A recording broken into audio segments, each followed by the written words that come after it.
इधर exit poll के नतीजों के विपरीत कांग्रेस प्रवक्ता डॉक्टर अभिषेक मनु सिंघवी ने जोधपुर में मीडिया से बात में कहा कि इस बार केंद्र में यूपीए 3 की सरकार बनेगी।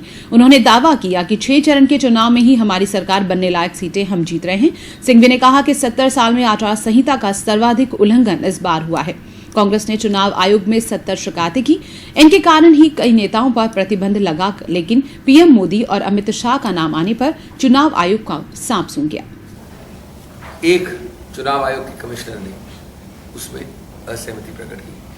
अब असहमति प्रकट करते हैं, आप तो लिखित करते हैं, कारण लिखते हैं। असहमति क्या है? वो असहमति में ये नहीं कह रहे कि दंडित करो प्रधानमंत्री को या अमित शाह को या दोषारोपी मानो या उनको कन्विक्ट करो।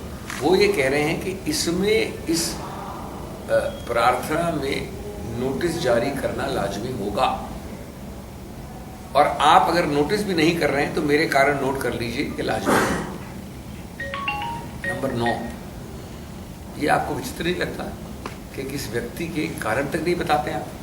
अपने खुद के कारण नहीं देते हैं आप मेरी याचिका को अस्वीकार करने के लिए, लेकिन जो असहमति प्रकट करता है उसके भी नहीं देते आप कारण। तो ये सब भय है, ये भय है, ये एक विडंबना है इस देश की कि ऐसा वातावरण भय का बनाया गया है कि 2 लोग इस देश में, जो कि कई लोग 1.5 लोग कहते हैं इस देश के, वो एक स्पेशल कैटेगरी में आते हैं।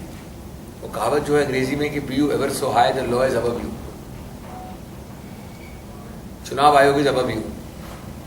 ये बच्चों को किताबों में पढ़ाने वाली बात हो जाती है। अभी 2 नाम आते हैं। नंबर 10, ये कानून के बिल्कुल विपरीत है। जो कानून का एबीसी जानता है वो जानता है कि ये जो निर्णय देती है चुनाव आयोग, इसमें जो वकील कहते हैं एडवर्स सिविल कॉन्सिक्वेंसेस होते हैं, और हर एडवर्स सिविल कॉन्सिक्वेंसेस वाले निर्णय पे कारण बताना अनिवार्य है। ये आपको किसने कानून सिखाया, माननीय चुनाव आयोग, कि आपको न कारण देने हैं हमारी प्रार्थना निरस्त करने के लिए और न कारण बताने हैं जो असहमति दिखा रहा है आपके साथ। ये जजमेंट्स है, रीजंस आर मैंडेटरी।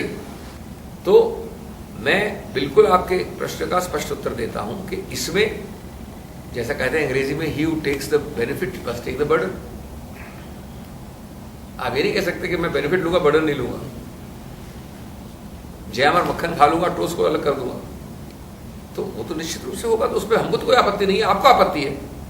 आपत्ति तो बीजेपी को है कि ईवीएम का जो हमारा स्टैंड है वो इससे नहीं बदलता कि वोट मैंने दबाया, आपके पास गया, इनके पास गया। नंबर 1। नंबर 2, ईवीएम का अभियान इससे नहीं बदलता कि सरकार आपकी है मेरी, सिद्धांत तो वही रहता है ना। और नंबर 3, जब तक ईवीएम बदलना आसान नहीं होता, टाइम लगता है। जब तक वो नहीं बदलता है सिस्टम, वीवीपीएटी का भी सिद्धांत हम पूरी तरह से आपके सामने रख रहे हैं। राहुल गांधी ने कम से कम 1 लाख बार ये प्रश्न का उत्तर दे दिया, और आप अब मेरे से पूछ रहे हो। उन्होंने यही कहा कि हम ए, जनादेश का आदर करते हैं, बी, मोदी जी की तरह नहीं है, आई, मी, माई सेल्फ।